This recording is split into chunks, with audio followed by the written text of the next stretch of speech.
Good morning, everyone. My name is Asha Polos Ebeligno, and I'm here to continue the report of Miss Christine Mube. Number 8. Note that in writing a grammar of a literary text, we are probably more concerned with the style than with the language. Because we tend to mind the complexity of the style that we're going to use, written language is relatively more complex than spoken language. We tend to mix the language used with the style because we are mindful about the impression of the readers about reading a literary text. And we all know that style adds beauty to a literary text. 9. Style is also the best way of putting something. The result, as far as the reader is concerned, will be much the same. The reader may say, I like his or her style of writing, or the student may say, I like my teacher's style of teaching, or the children may say, I like mom's style of cooking spaghetti.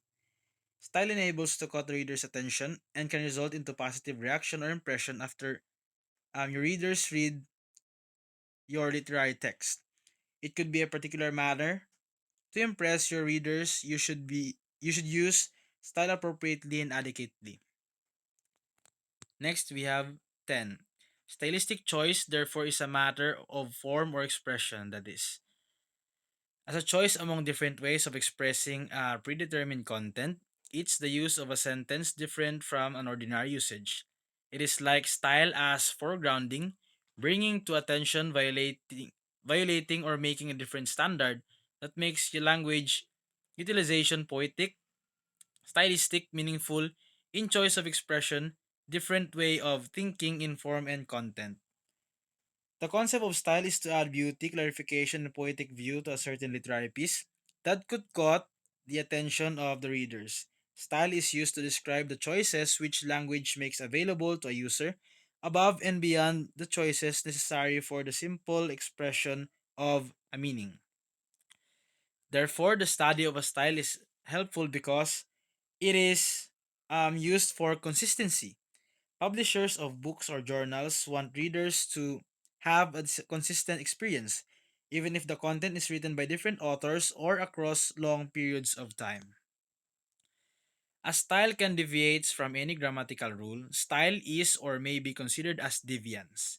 For deviance is only one aspect of the language of literature. It is considered as deviation because it is based on the notion that there are rules, conventions, and regulations that guide the different activities that must be executed.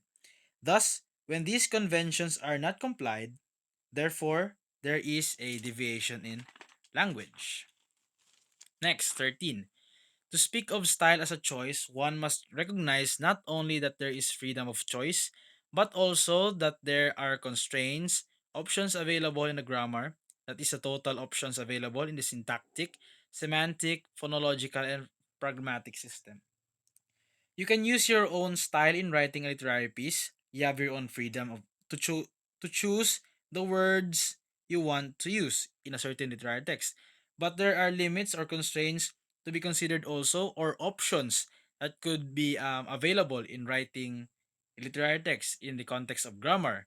In it could be the use of grammar, it could be the use of words, it could be the use of sounds, or it could be a pragmatic system.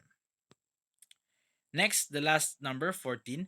The more one appreciates the genius of an artist who, by making and combining choices, creates structures that are deeply meaningful, imaginatively fulfilling, and expressive of our most fundamental concerns as human beings.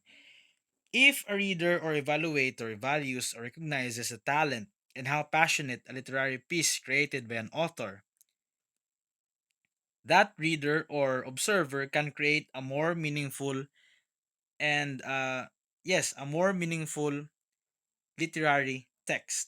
This depicts on how a reader copes up on the techniques used by the author and afterwards use it to create his or her own meaningful piece.